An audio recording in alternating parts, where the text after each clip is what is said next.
I went through the house in '06, as Paul said, and before that, there was absolutely nothing to laugh about, neither put a smile on anyone's face. I lived for 20 years in Philadelphia, and I was under the grasp of addiction for most of all that time, if not all of that time. Before I came to Liberty Ministry, I was in rehab, and I don't know if I was the first one to be admitted at Liberty Ministry coming from a rehab or not, but I am so grateful that they chose me to be there. I came to Liberty Ministry through two wonderful men and women of God, Frank and Jackie Curran. If it wasn't by their consistency in just investing time in me, I would have never been to Liberty Ministry, or let alone met my wife. When they mentioned about Liberty Ministry and a meeting in Shrensville, I really thought that this was somewhere in western Pennsylvania. Coming out of Philadelphia, I didn't know where Shrensville was. And I said, oh man, not again up there, you know. I must say that it was near a place where I had been, which was Bredesford. I had been incarcerated also in just about every county prison in Philadelphia, and in two state institutions, Bredesford being one of them. I was there for 9 months, and I am so grateful of what has happened there. The people that have touched my life are just too many for me to name today. The people who invest time in us in many ways, okay, by their prayers, their patience, employment, and everything else in the community is without parallel. I am so thankful to just everything that has happened. And please, let's not undermine or take lightly the amazing transformation that has happened. A total new creation. I just didn't know how to stop doing what I was doing. North Philadelphia. I was just tired without any sense of direction at all. I remember standing up here, guys. It's really nerve-wracking to stand here and sing, and I did that twice. Okay, it was very hard. So were wonderful times, and still are.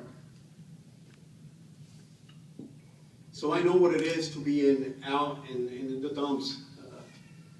Today I had my tools. I was at the thrift at the new corporate center warehouse here, and I had my tools in the car, and I remember not having or having all my belongings in the shopping bag or cart in Philadelphia. Today I have to say that I'm married and I own a home. I'm employed by two great employers that you've heard. I just didn't know what was going to happen with my life. But God had other plans. Tremendous plans that were way beyond my dreams. Way beyond my dreams. I wish my mom and my dad would be here today. They're in Puerto Rico. They prayed a lot for me. They still do. And many other people. Hope is a word that my wife and I, we love and share. Because there is hope.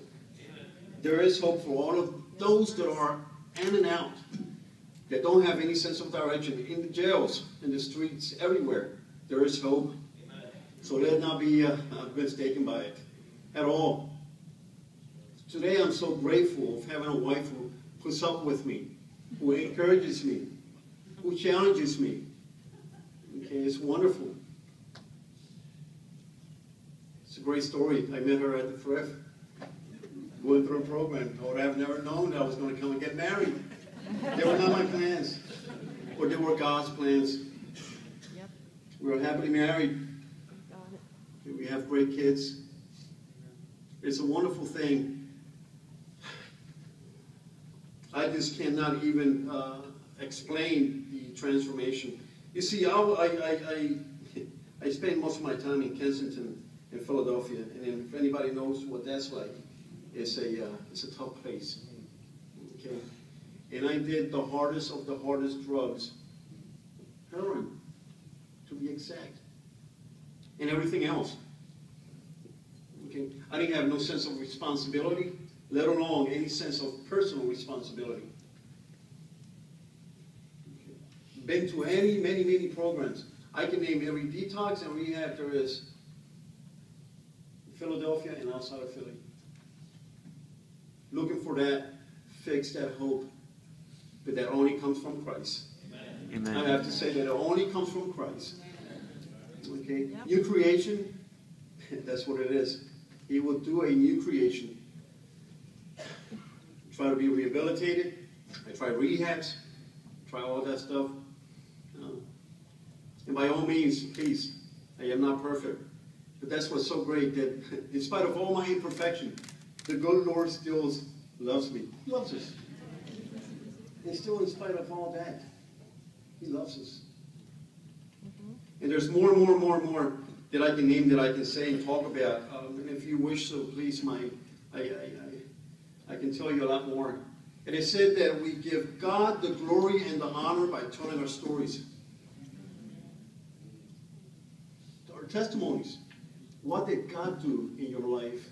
How is God working in your life? And please, I know that many of us are going through many struggles financially, whatever it may be. But here it goes again, that great word my wife and I love, hope. I love you, honey. She's always there for me. She's, I don't know. But it was God who put us together. It was God who put me back in place. Recreated me. Yep. Better than before, better than ever. I had never imagined.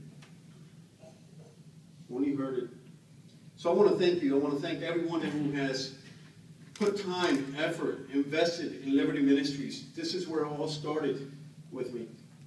Phase 1 and Phase 2. Okay. Jonathan Lewis, Raymond, John Fleming, many more that are here today that went through the house with me. Great times. Hard times. It's not all easy. Many times I just wish I could just you know what, I'm out of here, but no. Because I just said, yeah, Lord, do it with me as it is, as you wish. So I want to thank you for being here. I want to thank you once again for supporting the ministry. There's a lot more work that needs to be done. More lives need to be touched. Guys, hope, faith, but most of all, Christ. Without them, we can't do nothing. Nothing at all. And I tell you, if you did it with me, which was, oh my goodness, you can do it with anyone. So I thank you. Okay, you have a good night.